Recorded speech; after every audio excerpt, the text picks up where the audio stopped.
Here we are live once again at the Library Bar in the Gilded Balloon. Delighted to welcome Sean Hughes to the Showbiz Sofa, as we've taken to calling it. Sean, good afternoon. Why are you calling it a Showbiz I have Sofa? no idea. It's just a thing that's just appeared. Are you hoping to get a job in furniture eventually? or Showbiz, one of the two. I'd like that, just going into a showroom going, and here's your Showbiz sofa. You've brought us some luck already. Well, you've taken some luck for yourself, because this pound coin, which has been left on the seat. Now, Keith Jack was sitting there a couple of hours ago. Is he a magician? No, he is a singer and an actor. Okay. But he's left a pound coin, which you've claimed for yourself. So, well, yeah, so I'll give that towards I'm trying to... Obviously, I love Scotland, so I'll give that to the anti-seagull fund. Okay. I've realised that seagulls are taking over Edinburgh. Or in Edinburgh, at festival time, it's a fifth of a pint. I don't know, I don't drink, so okay. There you go. Right, well, in that case, it's half a Coke. I don't drink caffeine either. I'm a lot of fun to be out with, aren't I? I'm a cheap date. Enjoy your water, certainly, yes. The show is called Penguins, and it's on here, ironically, given what you just said, in the wine bar at the Gilded Balloon. And you talk about things which shape not just your life, but a man's life. I guess you mean a person's life. Obviously, man is shorthand for men and women. Yes. Can you imagine, life would be quite hard if you had to say man and woman every time. So you just say mankind, really. Mm. Yeah, human's life. Yeah, human. But humans seems very kind of... It's quite scientific, isn't it? Well, yeah, you wouldn't kind of go, oh, you're a great human. You'd never get that. Well, let's say then it shapes... It talks about the way that someone's life is shaped, and we'll just assume that people listening know that we're not literally talking about penguins. Yeah, no, there's very little penguins in the show. Okay. But I do think we are very similar to penguins in many ways as well. Do you care to name one? What, a penguin? It's Pingu, isn't it?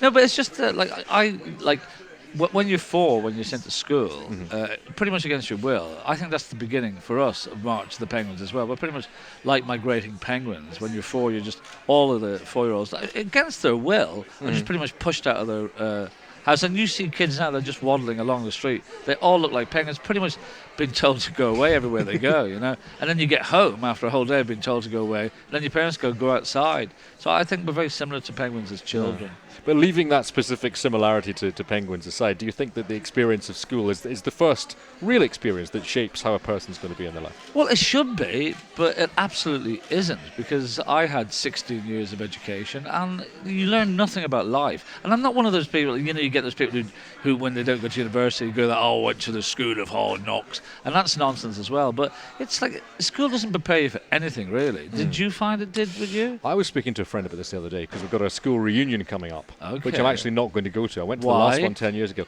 because I can't be bothered. Yeah, and also because it's happening while the festival's on in Edinburgh. Come on, there's some hidden reason why you're not going. No, I feel like I'm on the couch with a psychiatrist here rather than. It's the psychiatrist's couch. It really is, isn't it? But for me, I just sort of felt like I couldn't be bothered. I did it 10 years ago, and that was enough. And the people with still friends from school, I see them enough anyway. So I don't need to go back and have that experience. This was another thing that comes up in my show is you talk about like your friends being the most and they definitely kind of start gluing your life together. But your friends.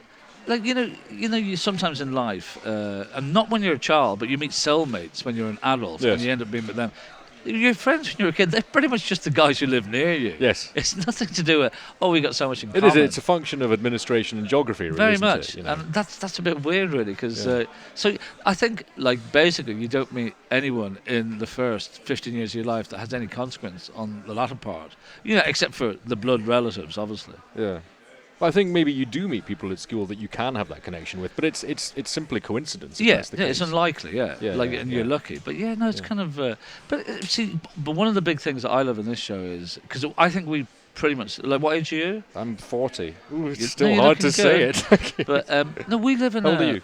47. Okay. Unbelievable, I know. Is it? Which was for surprise there. But it's that weird thing of we live in the weirdest generation gap. There's always a generation gap, but there'll never be a bigger one than ours now. And it's you can classify it from people over 29 and under 29. There's a massive split.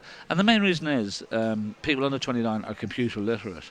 So they could, all their life, they could just Google stuff and they had facts at their fingertips. Well, the likes of you and me, we were fed a load of lies when we were kids. we couldn't back that up. Like when I was a kid, my parents, I remember eating an apple, and they said, "Don't swallow those apple pips, or an apple tree will grow inside you." And I think that actually might be happening quite now. But I had to believe stuff like that. You couldn't Google that and go, "You're just talking nonsense." Yes. Can you imagine, like? There was a great deal of palpable nonsense that was fed to us in that way, and as you say, it's entirely provable or disprovable now by the touch of an iPhone or an iPad. It's a complete. That makes it a completely different world. Yeah. And my dream is just for the internet to go down just for one day, just to watch everyone under 29 walking the streets of Scotland just looking blank-faced with no knowledge whatsoever in their head. This conversation reminds me of one I had with Mark Watson last year, whose show was essentially about technology and about the very fact that you can carry around not just more computing power than sent a man to the moon in your pocket, but basically all of human knowledge in your pocket as well on an iPhone or whatever. Yeah. And his show touched on these themes and the difference between, I guess, what you're talking about, the people that we are at our age and the memories we have of not being able to prove all this stuff when we were younger, and someone who is younger who can go, "You're talking nonsense," or "Indeed, that's good." Yeah, and that's the weird thing, because I can perceive it as people under 29 have no personality, but purely that's not slagging them off, but it is because we have all this fake knowledge, which is a personality. Because like when you're talking to me and I'll say, "Well, that's not true," and that ends up having a conversation. Well, they won't fall out with their best friend for 3 months and not talk to them over which was Frankie Goes to Hollywood's biggest single, and just go, "No, I think you're wrong." And then now kids can just go, "I think you find It's the Power of Love. That was reissued 4 times." It has ruined pub quizzes, though, hasn't it? Yeah, if you're the cheating kind. Obviously, I am. Yeah. Well, with Sean Hughes in a few minutes' time. We're at the Library Bar at the Gilded Balloon talking to Sean Hughes. The show is called Penguins. It is not, as we discussed, about penguins. It is about what shapes a person on their journey through their life. Now, you're 47. Would you describe yourself as middle-aged? I suppose chronologically you are, but do you feel middle-aged? Well, chronologically, I'm past middle-aged. There's no way I'm living to 94. There's not a chance. Not with my lifestyle. I'm probably 3/4 of the way through my life. Yeah. Feeling quite sad now. But I mean, you don't drink, you don't consume caffeine, you've just found a pound. You'll be fine. Well, yeah, no, but that's because my body kind of got to the stage when I think you've done all that now. But the other thing is I like to. I've got to that age because I'm sober now, and so you kind of. I think middle age you do start to reflect on things, not too much because like by all purposes we should have a lot longer experiences to come up. But it is that thing of I've started to question lots of things. So it's like again back to the childhood thing. Like I was never fully told the facts of life, and basically when you're 14. When your body starts to change, you pretty much you're kind of geared towards, or you'll eventually be having sex, and that'll be the biggest thing that's ever going to happen. So it's the mystery of life, procreation, and nobody ever asks questions like, "Oh, by the way, do you like sex?" And it's a question that, like, have you ever been asked that? Not as often as I'd like. No, but I know what you mean. Yeah, Has anyone ever said to you, "Do you like?" And I'm not saying, "Do you want to have sex?" Has anyone said to you, "Do you?" I think you picked me up wrong. So yes. That. So yes, your contention is that it's assumed by everybody that they like it. Yes, very much, and that's not necessarily the case. Do you? Well, you'll have to come and see the show where I demonstrate apparently.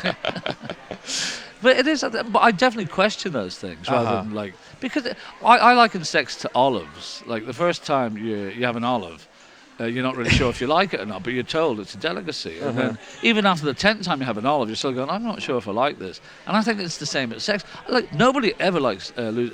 I don't say people like losing it. Of course, people like losing the virginity, but it's not a great experience because you're too frightened. You don't know what you're doing. And anyone who says they enjoyed losing the virginity is just telling a lie.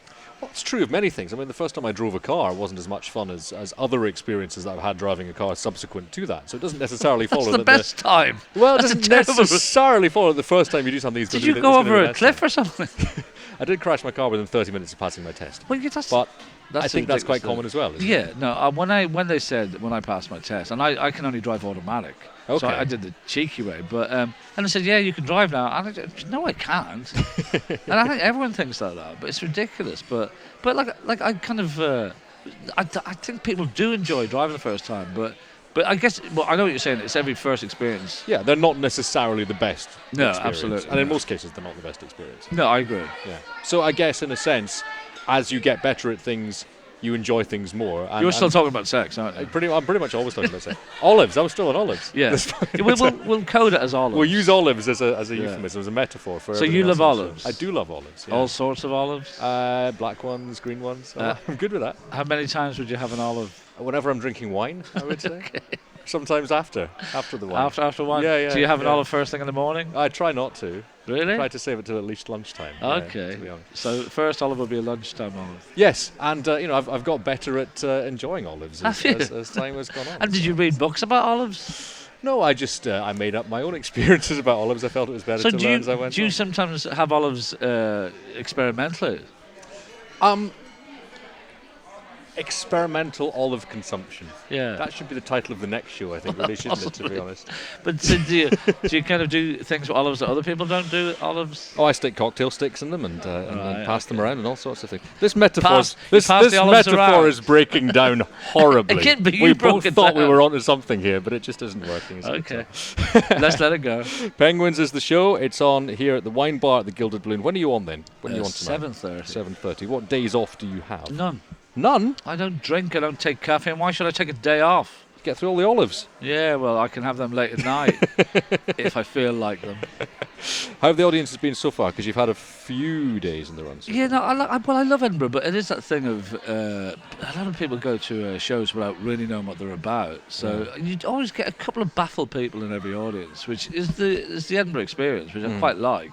But and you forget as well that no venue in Edinburgh is purpose-built, so there's a lot of kind of things wrong, like the heat and noises and all that. But that's what Edinburgh should be about. It should be imperfection all the way. Yeah. Do you think anyone listening to this conversation will have gleaned a sense of what the show is about, or will they be expecting olives to be handed out when they arrive? I think, because basically, it's kind of there's a narrative to the show, and it's funny, and I put my heart and soul into it. That's all I can say. Yeah. So if they want to see my heart and soul, come along and see the show. Yeah, you've had a few Edinburghs now, though, of course, haven't you? Yeah. No, I always like when I do it, I really put my heart and soul. You were the youngest Perrier winner. Yeah.